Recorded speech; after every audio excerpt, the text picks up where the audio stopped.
Assalamualaikum warahmatullahi wabarakatuh. Waalaikumsalam warahmatullahi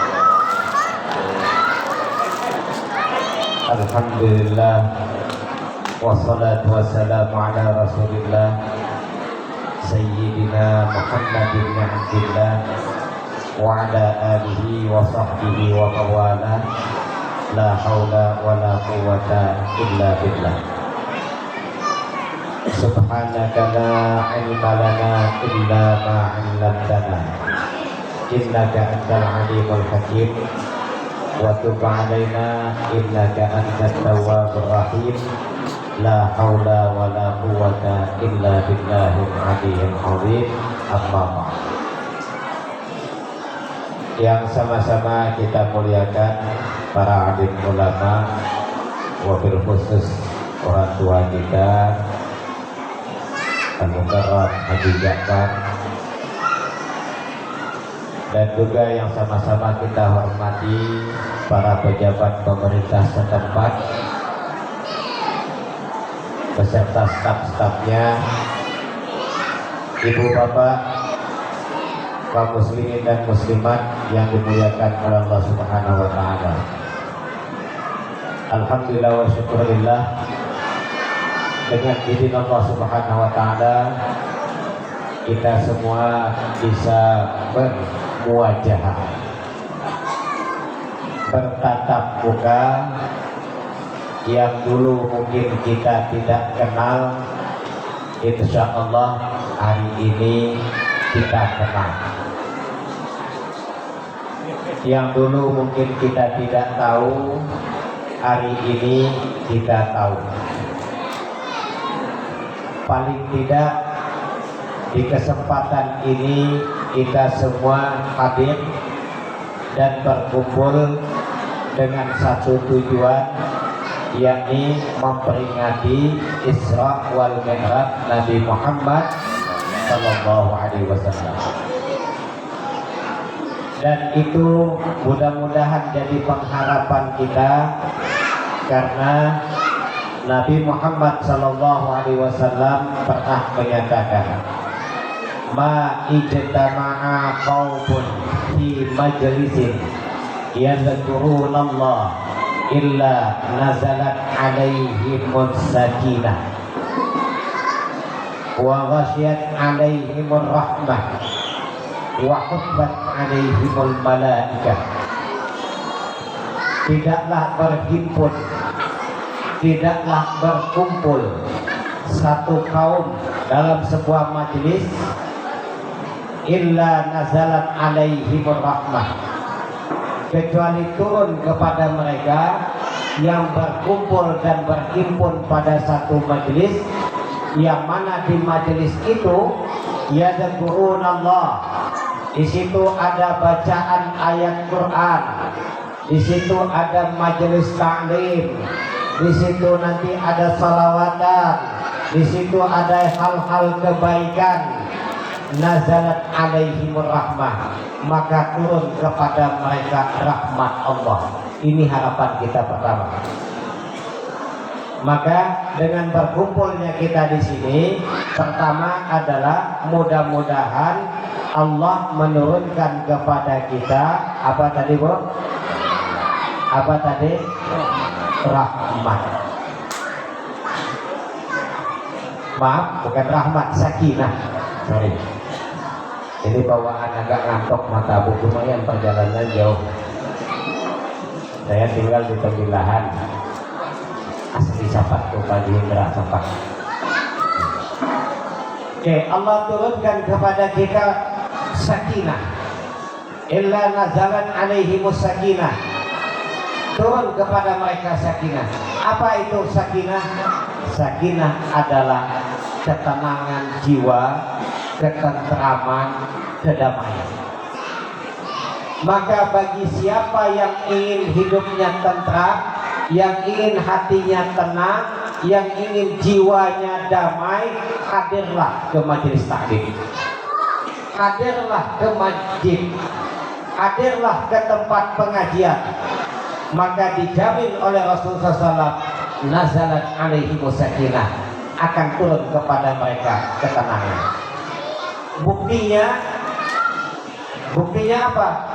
Siapapun nanti ketika datang ke masjid, baik itu sholat Jumat, baik itu pengajian, baik itu wiridan, baik itu salawatan, yang di rumah tidak dapat ketenangan, insya Allah begitu hadir ke masjid tidur.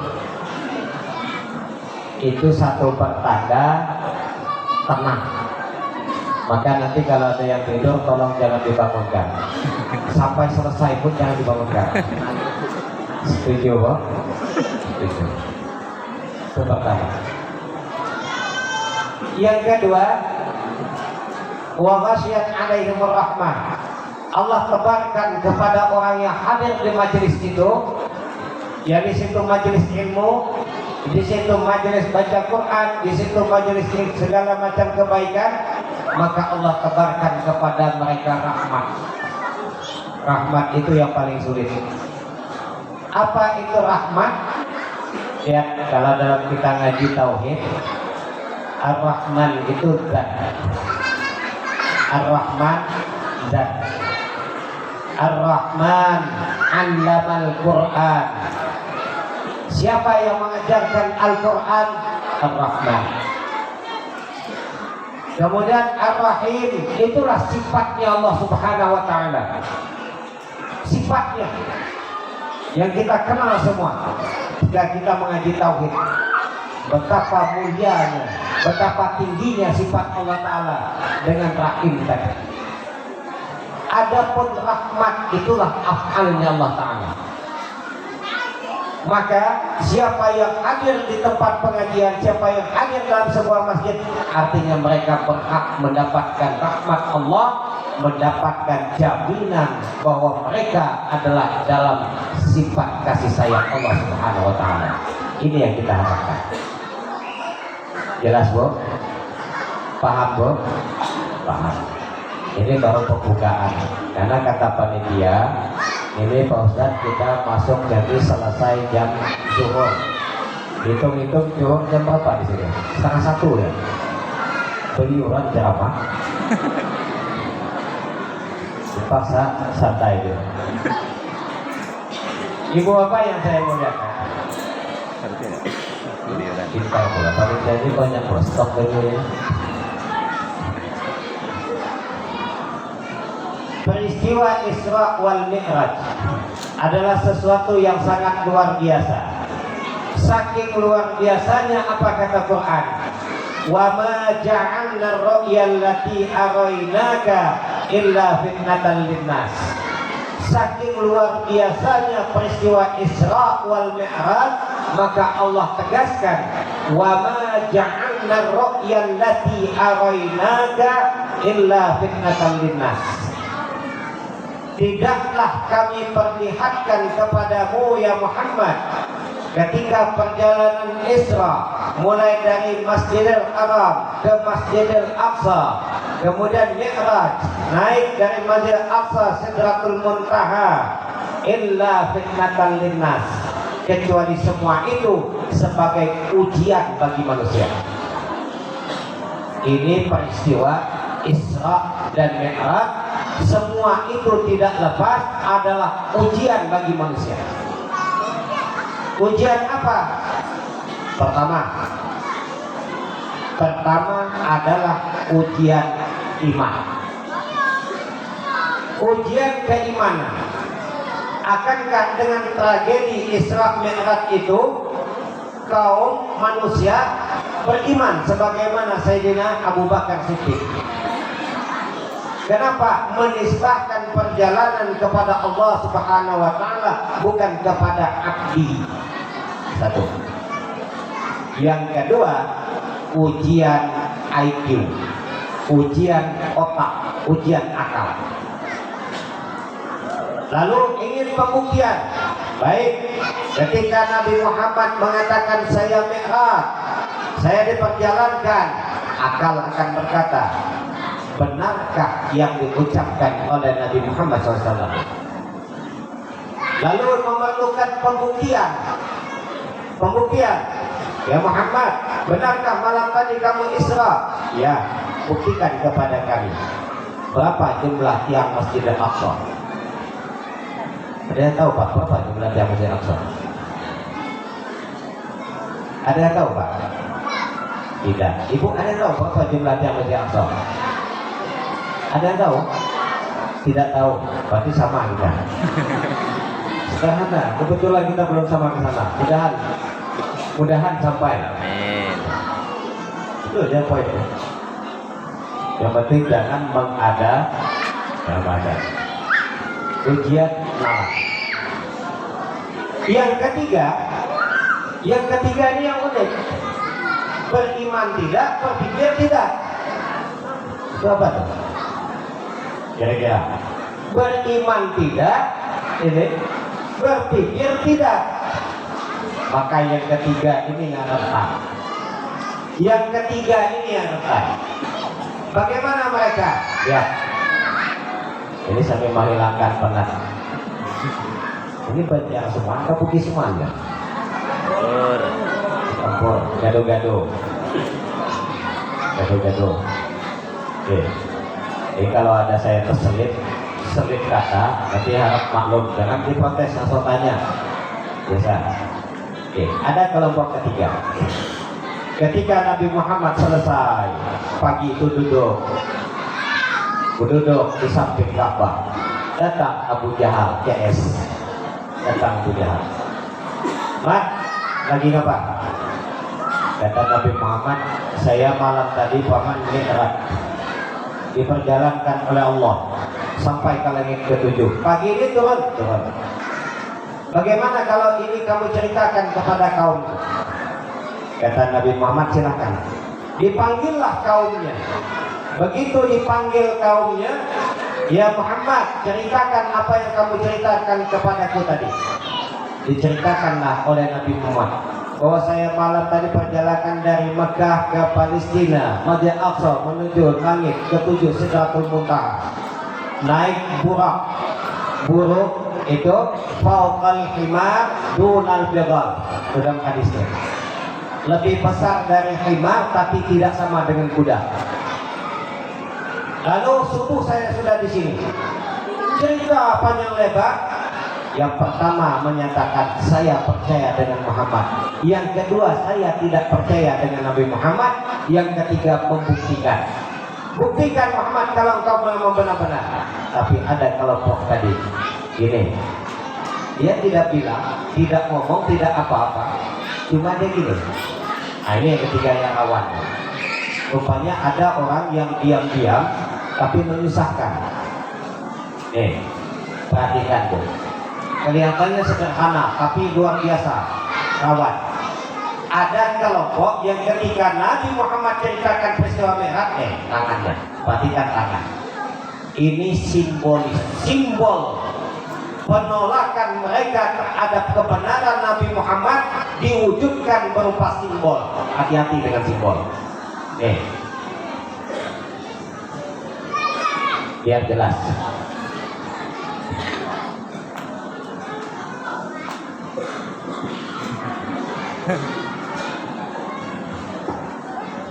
Mereka tidak ngomong, tidak bicara.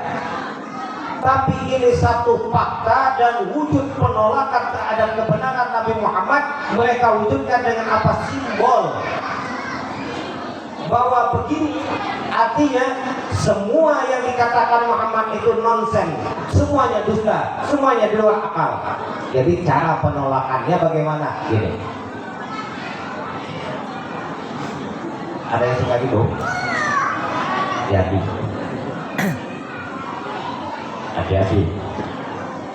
Walaupun simbol, tapi bisa jadi kesannya penolakan terhadap kebenaran. Paham Bu? Nah, kalau hari hujan, apa gini? Hari hujan, simbol. Dan dari simbol-simbol inilah yang zaman sekarang ini ternyata beredar terus dan diadopsi oleh umat-umat Islam yang kita tanpa tahu jelas. Hati-hati dengan simbol. Contoh, Contoh sederhana. Hati-hati. Simbol ini dipakai sudah mulai dulu. Apa diantaranya? Dulu, ya, ketika Nabi Adam alaihissalam diturunkan oleh Allah ke bumi. Ini perkara simbol. Nabi Adam diturunkan oleh Allah ke bumi. Saya mau tanya, yang diusir oleh Allah ke bumi itu berapa orang, Bu? Berapa orang, Bu? Ini maaf Pak, di mana-mana kalau saya ceramah, itu yang saya tanya ajak komunikasi itu ibu-ibu. Alasannya sederhana. Kalau bapak-bapak tidak diajak ngomong, dia diam. Ibu-ibu kalau tidak diajak ngomong, dia ngomong Diri. itu aja alasannya. Jangan terburu, Pak. Nah, tanya. Ketika Nabi Adam diusir dari surga ke bumi, diusir dari surga turun ke langit dunia pertama, diusir lagi dari langit dunia pertama turun ke bumi. Yang turun berapa orang, Bu? Berapa orang, Bu? Berapa orang, Bu? Hah? Berapa orang? Ya Adam uskun anta wa zawjukal jannah. Berapa orang? Dua. Diusir Nabi Adam. Yang pertama Nabi Adam diusir. Yang kedua pasangannya siapa? Hawa. Yang ketiga CS yang menjebak Nabi Adam. Siapa namanya? Masa nggak kenal? Siapa namanya? Masa nggak kenal? Iblis. Yang jaring siapa namanya?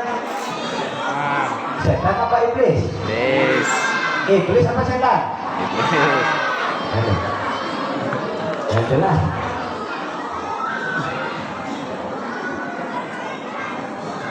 Ini pertama. Yang pertama Adam. Yang kedua istrinya. Yang ketiga iblis. Yang keempat. Ayo. Sejarah. Jadi yang keempat siapa? Nah, jujur aja lah, tak tahu. Yang keempat dalam tafsir itu, ketika iblis itu tidak bisa masuk ke dalam surga dan tidak bisa menggoda Nabi Adam, maka masuklah iblis itu ke dalam mulut ular. Tahu ular? Maka jangan dekat-dekat dengan ular. Maka ular diusir. Ular diusir dari surga. Nah, sekarang kita bicara simbol. Nabi Adam ketika diturunkan dari langit, dari bumi pertama ke bumi, bagaimana beliau? Beliau duduk. Ini simbol. Beliau duduk, yang duduk Nabi Adam diabadikan oleh Allah dalam sholat kita. Duduk apa itu? Duduk tasyahud. Duduk tasyahud awal. Nah, Nabi Adam duduk tasyahud awal. Dan apa kata Nabi? Duduk yang paling afdal, duduk yang paling mulia, duduknya orang tawadhu, duduknya tasyahud awal. Dan itu duduk Nabi Adam diabadikan dalam sholat. Jelas, loh. Pernah kita lihat orang duduk dalam sholat seperti ini? Tidak kan? Simbol diabadikan oleh Allah dalam sholat. Nah, sekarang siapa lawannya Nabi Adam? Siapa musuhnya Nabi Adam? Siapa tadi? Iblis. Iblis pun gitu. Ketika diturunkan oleh Allah ke bumi, duduk juga. Tapi bagaimana duduknya iblis? Ya, dalam tafsir. Duduknya iblis. Perhatikan tangan. Tangan, Pak.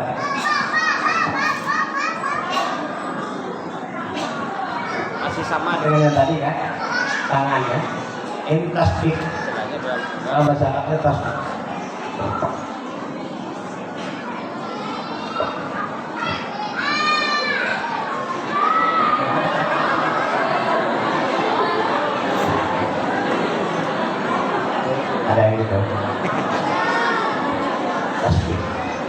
akan baca dalam tafsir Ad-Durrul Mansur di dalam tafsir Imam Ar-Razi, tafsir Al-Kabir. Penolakan tadi begini. Nah, duduknya sehat.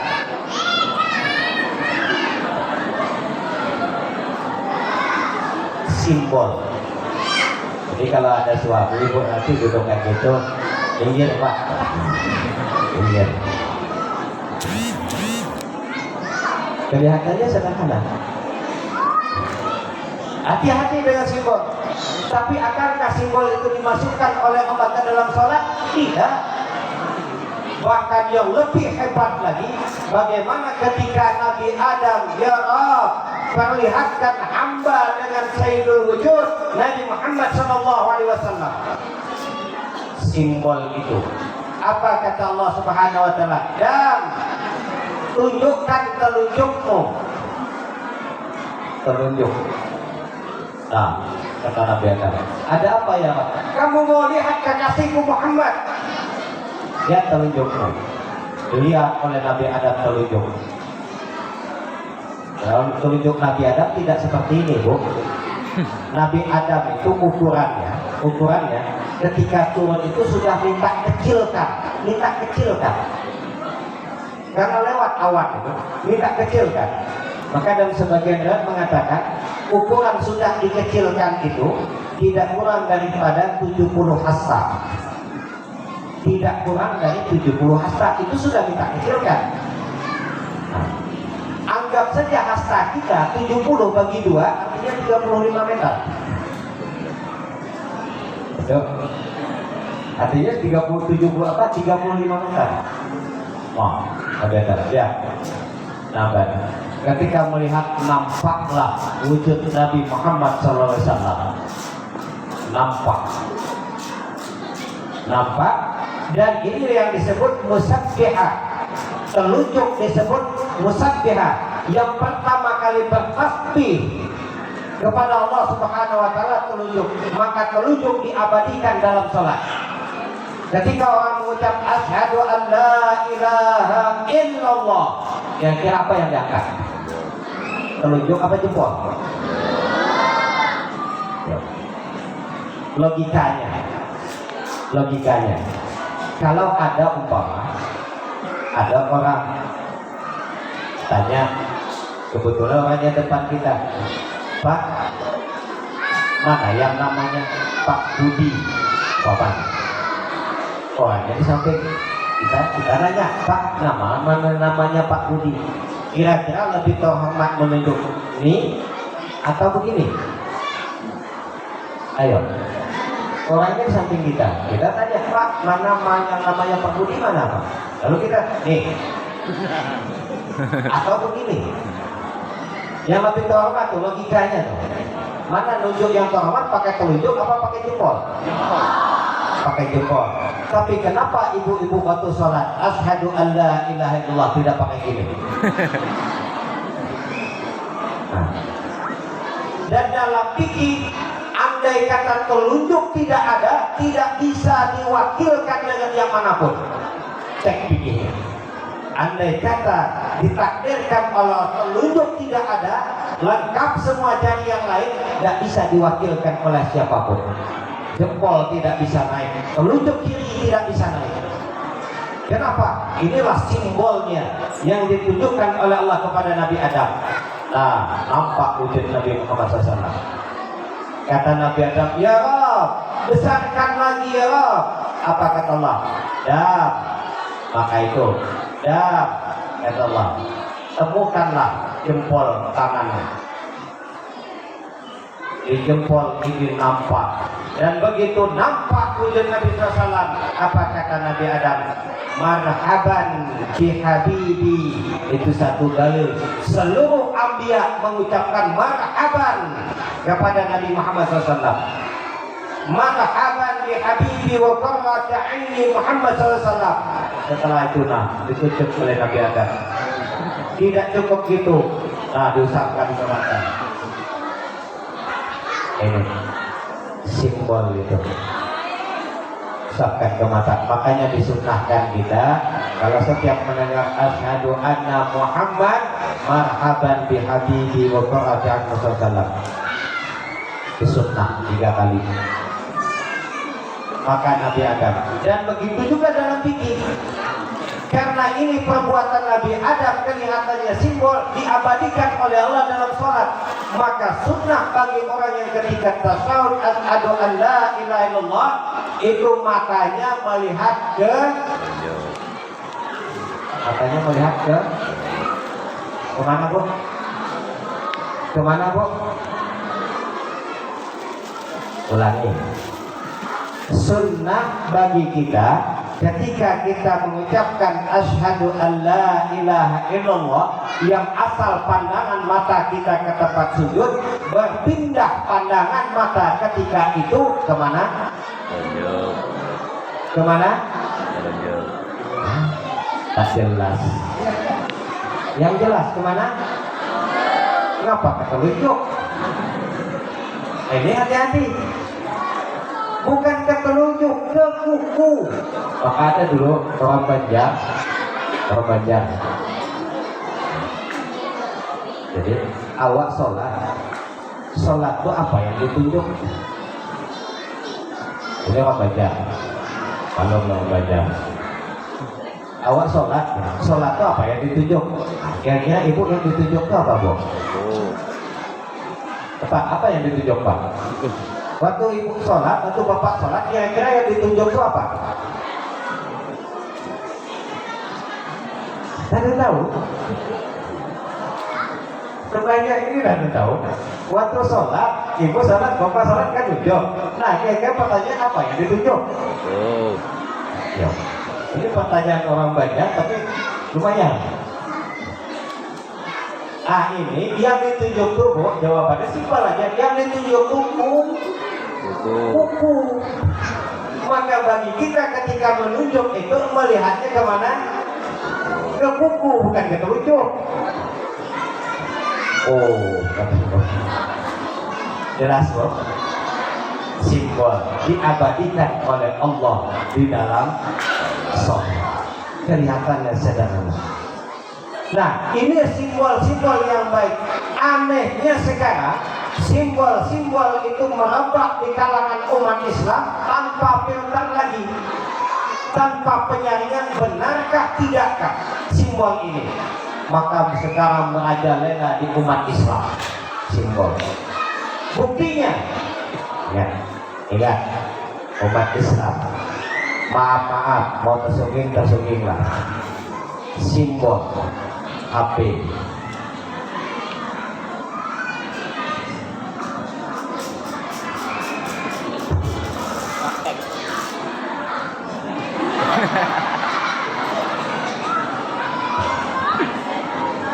Yang jelas, kenapa? HP. Ada di sini, ada.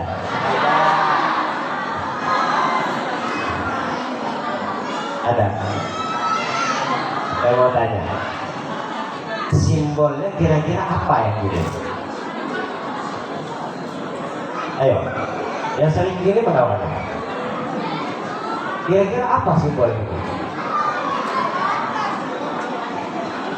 Kalau kita mau objektif, kalau kita mau jujur, lihat orang sebelah. Setiap kali dia bersumpah, gimana tangannya? Ayo. Hati-hati. Yang punya kerjaan umat Islam, tapi kenapa simbol-simbol kekafiran? Khawatirnya tidak gitu nah. Menolak kebenaran tanpa ucapan, tapi berwujud simbol.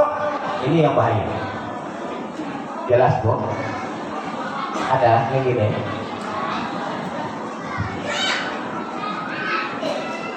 Tapi pertanyakan. Hati-hati, buang simbol-simbol yang demikian. Maka marak simbol-simbol. Tidak cukup di situ. Apalagi 1 Muharram, Maulid, sekarang kita di luar biasa. Geser, hilang budaya Islamnya, timbul budaya kafirnya. Tahun baru trompet jadi. Kata kawan saya SMS, mudah-mudahan ya Allah Israfil tidak ikut niup. trompet. Tahun baru tiup lilin, fakta ada di sini. Hati-hati.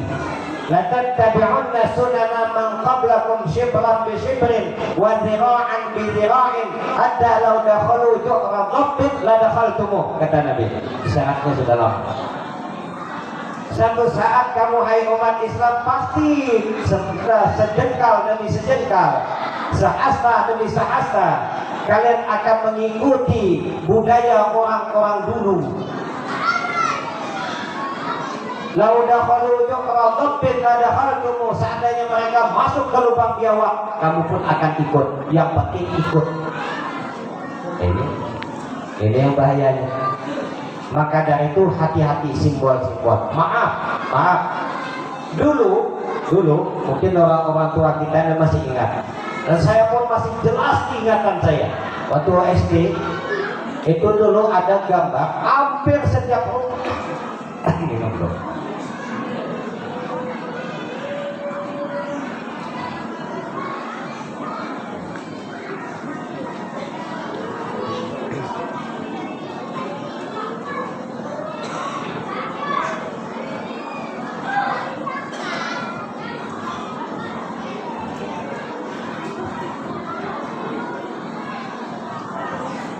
Sampai mana tadi?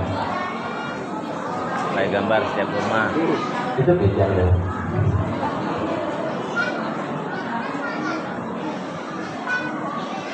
Sampai mana tadi? Gambar setiap rumah. Sama SD. Belum sama SD. Dulu, ini yang tua-tua pasti ingat. Hampir setiap rumah dulu itu ada gambar burung buraq. Yang kadang-kadang satu gambarnya, kadang-kadang dua. Pernah lihat? Ya bawa lupa. Hampir setiap rumah ada. Ini katanya gambar burung buraq yang penuh mahkota, manusia perempuan cantik, rambut panjang, badan kuda, pakai sayap, ekor ada, penuh dengan pernak-pernik hiasan. Pernah ketemu gitu Pak? Kadang satu gambar, kadang dua. Ya, simbol. Padahal Nabi sudah menjelaskan bahwa buraq itu fawqal himar dunal bighal. Dia lebih besar dari imam, tapi bukan sama seperti kuda. Tidak. Tapi faktanya, lihatlah dalam gambar itu. Badan kuda, perempuan, kepala perempuan cantik, penuh mahkota, penuh sayap, penuh buntut, segala macam. Inilah simbol penghinaan kepada Nabi Muhammad SAW.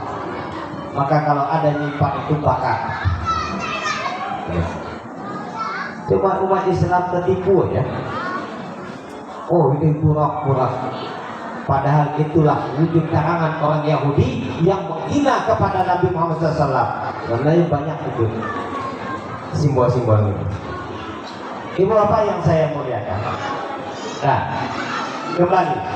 Maka dari proses awal perjalanan Mi'raj ketika Nabi menceritakan itu, itulah mulai timbul simbol-simbol penolakan kepada kebenaran Nabi Muhammad SAW. Dan itu mudah-mudahan tidak terjadi kepada kita umat Nabi Muhammad SAW. Nah, jelas Bu? Paham? Maka hati-hati. Berhati-hatilah dengan simbol-simbol itu. Maka gitu juga yang suka pelihara gambar-gambar ular tadi. Ada ular? Hati-hati.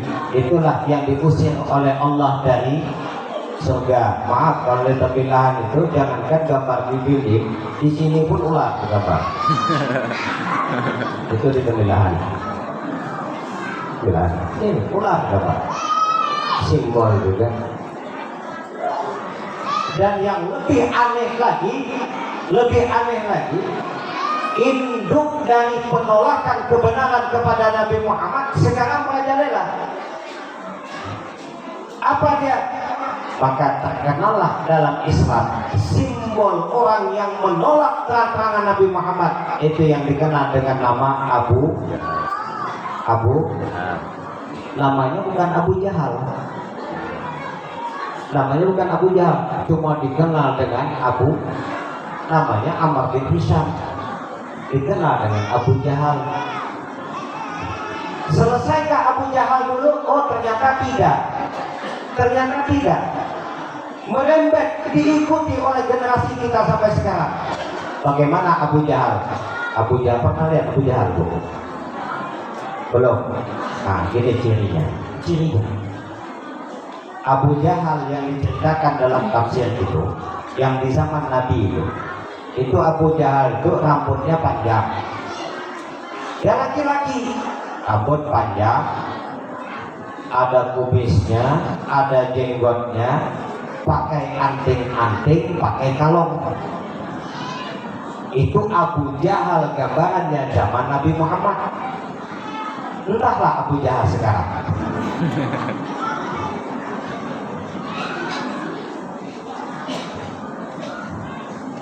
Jelas?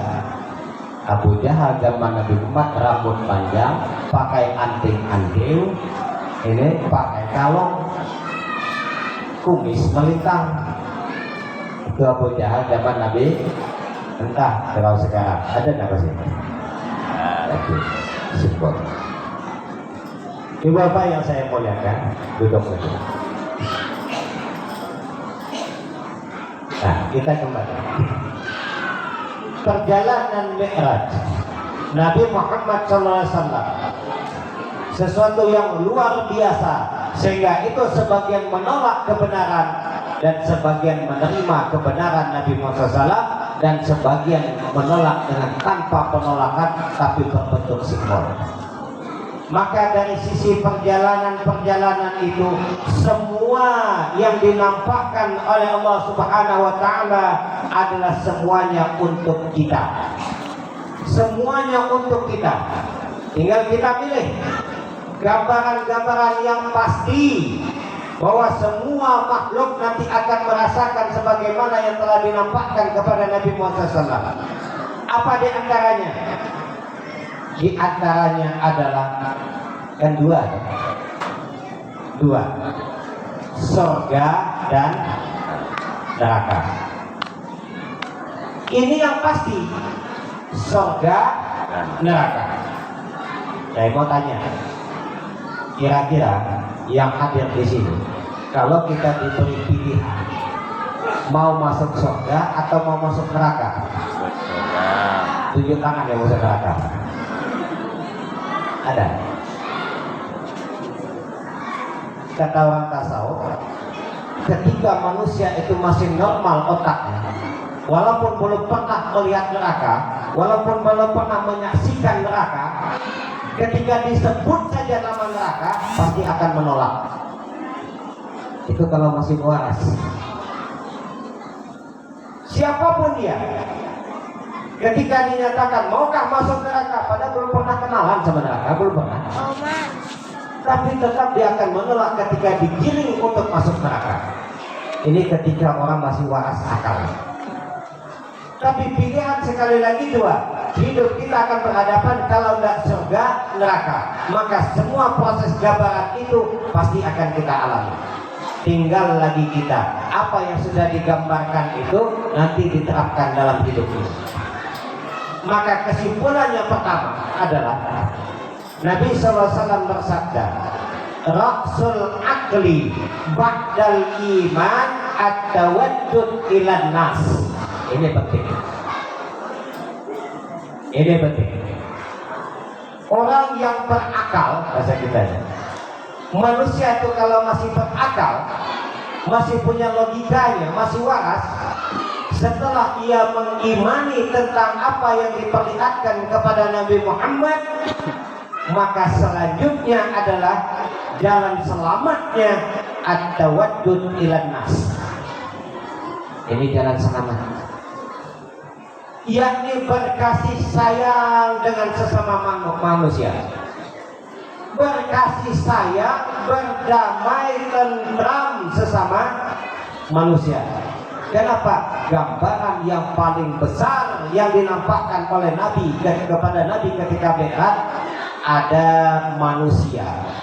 Ini ada dua versi.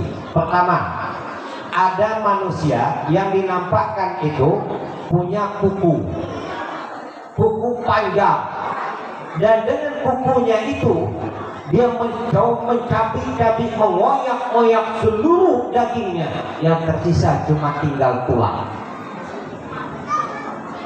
Dia koyak seluruh dagingnya, yang tersisa cuma tinggal tulang. Cuma dah mati-mati. Selesai dikembalikan oleh Allah lagi, dikoyaknya lagi daging. Kita renungkan, andai kata wujud itu terjadi saat ini, siapa yang sanggup?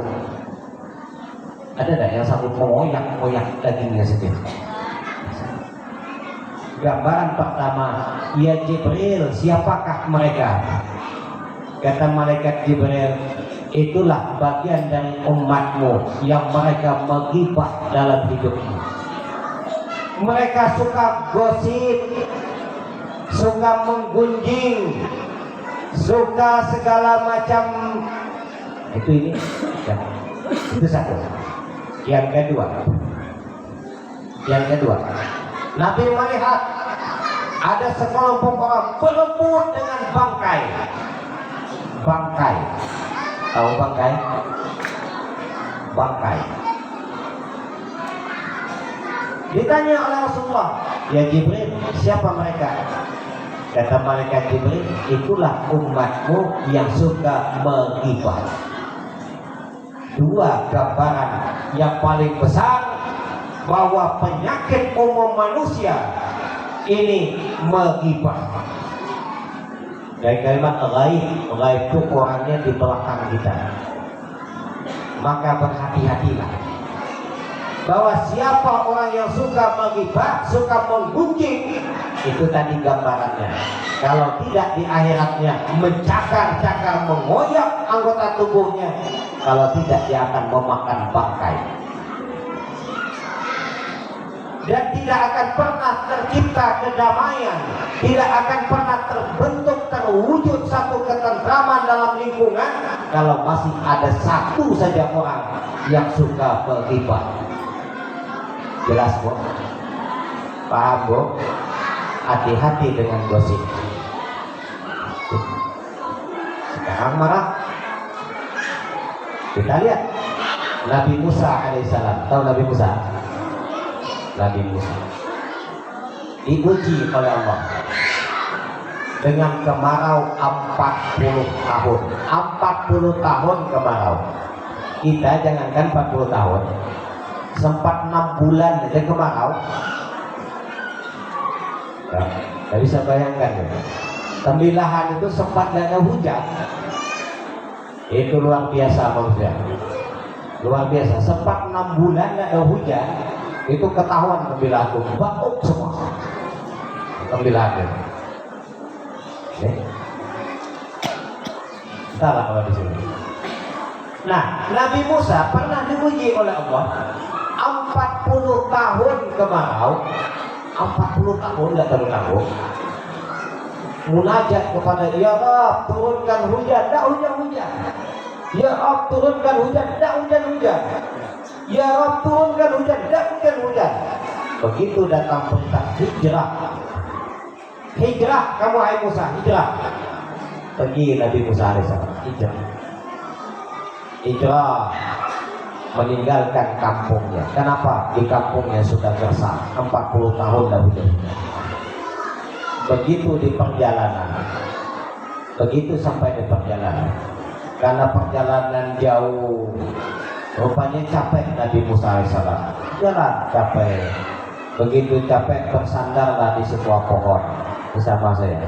Perjalanan jauh sampai ke sini capek dulu kan.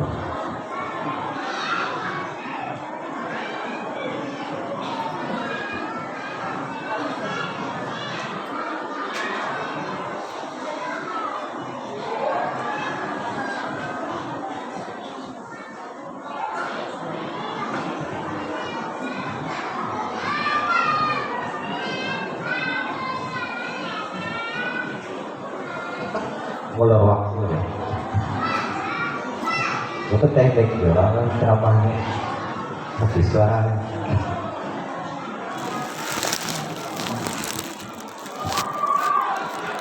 Pergi Nabi Musa bersandar sebuah pohon karena kecapean.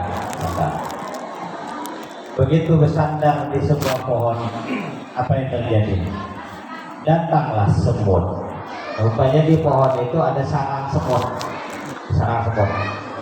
Datang semut menggigit Nabi Musa alaihissalam. Padahal Nabi Musa antara mau tidur dengan tidak. Begitu antara mau tidur dengan tidak, digigit oleh semut tadi, bagaimana reaksi kita aja lah. Umpama kita ini lagi sedang mau capek-capeknya mau tidur, tahu-tahu datang semut menggigit, kira-kira reaksi kita bagaimana? Ayo, reaksi kita. Emosi, sedang ngantuk-ngantuknya, sedang capek-capeknya mau istirahat, atau datang semut gigit. Emosi Nabi Musa, apa yang terjadi? Ambilnya pelepah kurma, digulungnya, dibakarnya pelepah kurma itu, angkatnya ke semut itu, habis satu sarang semut itu mati. Satu sarang semut itu mati. Lalu tidak lama ditegur oleh Allah. Musa, ada apa ya Allah? Kenapa engkau bakar semut satu sarang itu Musa? Kenapa dibakar? Kata Nabi Musa, ya Rob, saya tadi lagi capek ya Rob, lelah, mau istirahat, hampir tertidur, tahu-tahu diganggunya ya Rob, digigitnya saya, lalu emosi saya Rob, marah saya Rob, jadi saya bakar aja satu sarang. Lalu ditanya oleh Allah, Musa, yang gigit kamu itu satu sarang atau satu ekor? Kira-kira apa jawabannya? Jujur Nabi Musa. Yang gigit kamu itu satu sarang atau satu ekor? Kayaknya satu ekor ya Bang. Kenapa satu ekor yang gigit maka satu sarang yang mati? Karena kata Nabi Musa, saya emosi ya. Hai Musa, nah begitulah ya Musa. Begitulah yang terjadi pada kaummu ya Musa. 40 tahun mereka tidak saya kasih hujan. Kenapa? Karena ada satu yang membuat fitnah dalam kampung itu. Penyakitnya ghibah. Ini bahayanya. Makanya tampil dalam peristiwa Mi'raj itu, ghibah itu dua. Pertama orang yang mengoyak anggota tubuhnya, yang kedua mereka yang memakan bangkai. Itu yang disebutkan di Quran. Jauhilah ghibah, jauhilah ghibah. Ayuhibbu ahadukum ayyakula lahma akhihi maitan fakarihtumuh. Karena hukumnya bakar. Begitulah Musa. Saya hukum umatku, saya kasih pelajaran mereka 40 tahun tidak dikasih hujan. Kata Nabi Musa, ya Rob, kan yang bikin masalah kan cuma satu. Ya betul. Bikin masalah kan cuma satu. Iya sama kamu gitu. Yang gigit kamu kan satu. Tapi kenapa satu sarang yang kena? Allah bikin pelajaran. Yang bikin ribah cuma satu, tapi satu kampung kena semua akibat. Maka itu hati-hati. Ketika kita ingin damai kampung, ketika kita ingin tentram kampung, maka yang pertama harus dilaksanakan kata Nabi, at-tawaddud ilan nas, berkasih sayanglah kepada sesama manusia. Maka bagaimana cara kita berkasih sayang kepada manusia? Cara berkasih sayang kepada manusia yakni pertama jangan pernah main gosip. Itu satu. Yang kedua saling menasehati.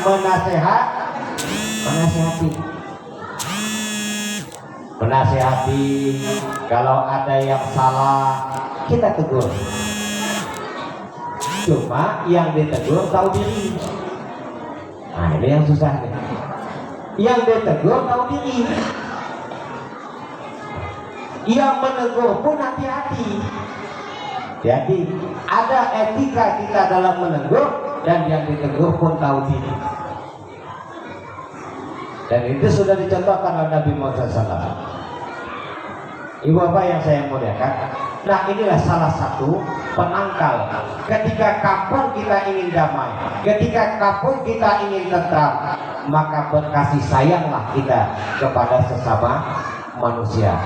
Ketika kita sakiti satu orang manusia, artinya kita sudah menyakiti yang lain. Maka dari itu, wujud dari kasih sayang itu yakni saling nasihat menasihati. Jelas Bu? Paham? Jadi kalau ada manusia itu, kata Imam Suyuti gini, manusia itu efek dari sering menghibah, efek dari sering menggunjing orang, efek dari sering membicarakan kekurangan orang, itu akhirnya akan timbul dendam dalam hati. Ketika muncul dendam dalam hati, inilah satu jalan ia menuju su'ul khatimah. Hati-hati. Siapapun manusianya ketika terbawa dendam dalam hatinya, maka itulah jalan ia menuju su'ul khatimah. Waliyadzubillah. Paham Bu? Matinya tidak baik, matinya tidak bagus kalau ada dalam hati itu dendam. Maka itu salah satu kembali ketika kita hadir dalam satu majelis, hadir dalam tempat pengajian, maka hilang semua dendam. Betul? Kalau ada dendam tidak bakalan ngumpul, tidak bakalan ngumpul, dan rezeki pun jauh. Kenapa? Karena orang semua dapat makanan, awak dendam, pulang tidak dapat apa-apa. Ya Bu ya, jelas ya? Paham Bu? Yang terakhir, ini pohon kemiri di akar, hari dah tinggi pohon.